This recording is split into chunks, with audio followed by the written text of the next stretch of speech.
O BNG volveu levar ao Parlamento o proxecto da macrocelulosa Altri. A declaración de impacto ambiental que ven de ser aprobada pola Xunta recolle previsibles efectos sobre a ría de Arousa, sen analizar as consecuencias a nivel socioeconómico que pode ter sobre a ría máis produtiva e que máis emprego xera en toda Galicia.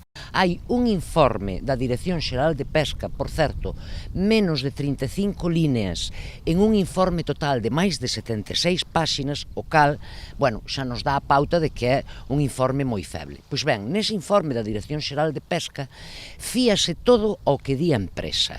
É dicir, di que pode ter previsiblemente tal cual efectos na ría, pero non analiza polo miúdo, non? Entón, a pregunta que lle fixemos ao conselleiro foi esta ría é a ría que máis emprego, aínda a pesar de todo, sigue dando de todas as rías galegas.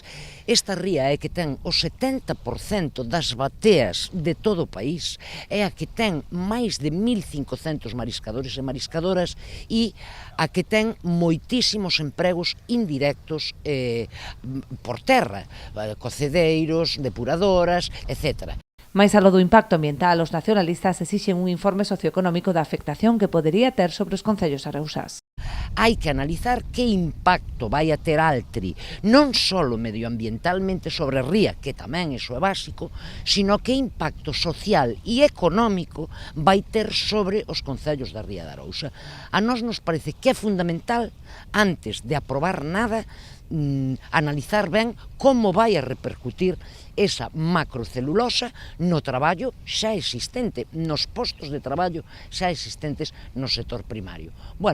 Evidentemente o conselleiro defendeu que a declaración de impacto ambiental era suficiente, que eles xa analizaran todo o que tiñan que analizar e que non iban a ir máis alá. Do mesmo xeito que a Xunta exixe informes baseados en criterios sociais e económicos ante as normativas europeas, piden dende o BNG que apliquen esas mesmas premisas antes de autorizar un proxecto que, insisten, será nefasto para Galicia.